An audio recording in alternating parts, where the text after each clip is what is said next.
Hey guys, this is the Beretta 92FS Inox that I bought a couple months ago. So far I've been really happy with it. The only thing that I'm not too crazy about are some of the parts are polymer, and I don't know why Beretta's doing that. I don't know if it's to keep their costs down or whatnot. I mean, they work, but for example, the trigger, that's polymer, and what I really don't like is the guide rod right there. That's polymer as well. So I ordered some, actually these are, I guess technically they're aftermarket parts, but they are factory Beretta parts. So the first one is a stainless steel guide rod with the corresponding spring as well. And I also went ahead and purchased this directly from the Beretta website. This is a metal trigger, which I like, and a new mainspring housing. This is called the D-spring. So it's supposed to, it's not just for the sake of putting metal in there versus polymer. This spring itself, it's supposed to give you a better trigger pull, especially in double action mode. So I'm going to go ahead and get started here.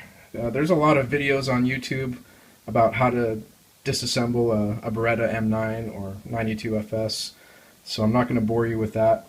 I'm going to go ahead and turn the camera off, get these two parts swapped in, and then I'll show you how it looks.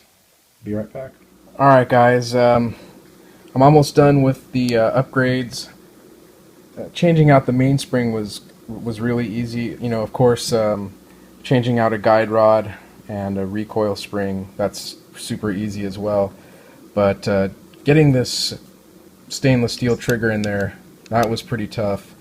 It's kind of hard to do without all the tools that you need that I don't have right now, but I managed to get it in there. Hopefully I did it correctly. I'm not too familiar with this Beretta platform yet, so it was pretty challenging, but I got it in there. Not the easiest thing to do, so unless that, I would say unless that polymer trigger really bothers you, I would just leave it in there. But let me get this gun back together and we'll take a look at it. Alright guys, I finally got this frame back together.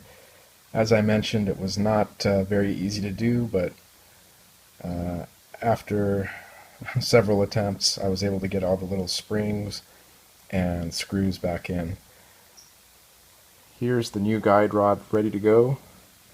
You can see that the polymer and the stainless steel guide rods are the same length, but the recoil spring that came with the stainless steel guide rod is just a little bigger, maybe a 1/4 inch. And hopefully that doesn't affect anything. If it does, I still have the factory spring. I can keep that handy so that the gun stays 100% reliable, as it has been so far.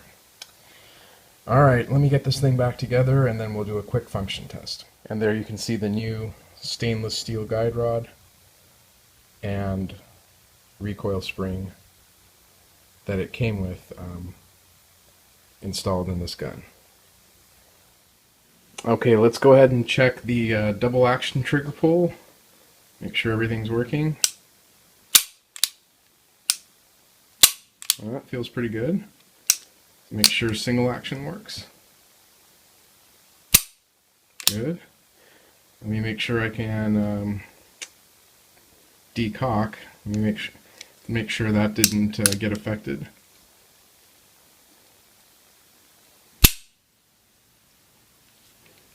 Make sure the safety still works. It does. Alright, everything seems to be in order. Oh, let's put a magazine in there and make sure that it the slide stays open when you pull it back on an empty magazine. That worked just fine as well. And last but not least, the slide stop lever, slide release. Alright, everything seems to be working fine. Yeah, this was a somewhat challenging project. Took me a little bit longer than I expected it to. Alright guys, I'll keep you posted on this Beretta 92FS Inox with some metal factory upgrades. Take care.